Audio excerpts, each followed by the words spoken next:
two things differentiate Columbia Threadneedle from our competitors.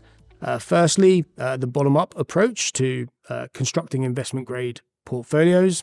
And secondly, a real focus on downside risk management. The reason we take a bottom-up approach is that we think selecting from 15,000 securities and over 2,000 issuers in global investment grade gives us a better chance to find mispriced securities and to add outperformance to investor portfolios in a repeatable way. If you think about the top-down risk factors that you can take in credit portfolios, such as duration or overall credit risk measured by credit beta, those risk factors are binary. So yields go up or down, spreads go tighter or wider. In a binary outcome, that's much harder than adding alpha through identifying mispriced securities at the bottom-up level. In order to do that, we have a strong team of investment-grade analysts who are dedicated to the investment-grade asset class. We've got 16 analysts globally looking at IG. In addition, there's double-digit number of high-yield analysts who can work with our IG colleagues to deliver insights and to deliver ideas to the portfolios.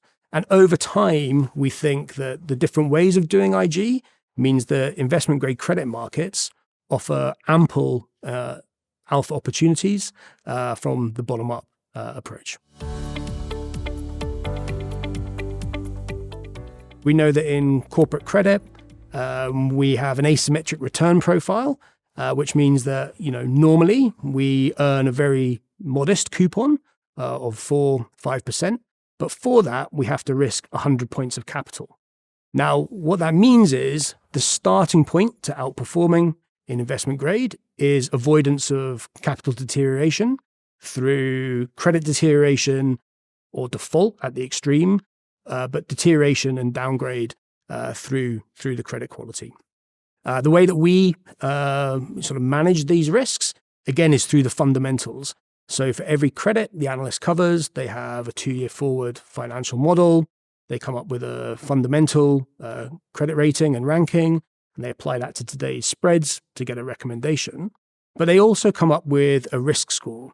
And the risk score tells us something fundamental about the stability of the business model. So the stability of revenue, stability of earnings, stability of cash flows, ability of management teams to react to external events to defend credit quality.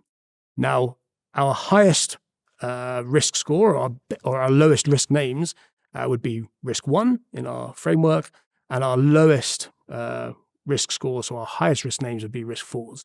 When we build the portfolios, we want to own all the outperform names, but we size risk 1 names, the lowest risk names, much bigger. And therefore, we believe we're embedding credit stability, so the fundamental stability of earnings, cash flows, and revenues into the portfolio construction.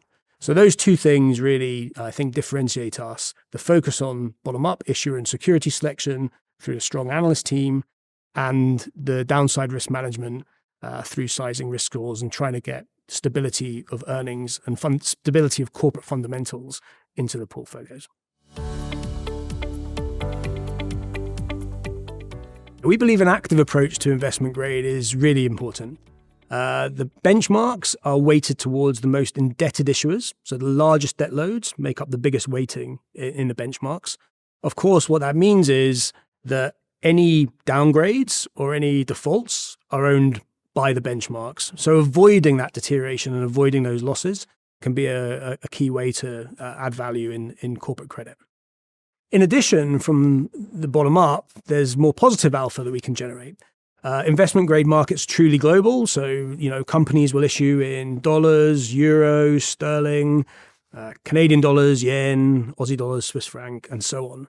Now, when we build the portfolios, we want to own all the issuers, which our analysts have identified as being as offering good relative value. But we can build those positions in the cheapest market available. And we find that over time, different markets will price the same issuer with the same default risk, the same downgrade risk in different ways. And so we believe building credit portfolios from the bottom up doing the correct issuer selection, but also the right security selection across those market globally can add significant value to a credit portfolio over time.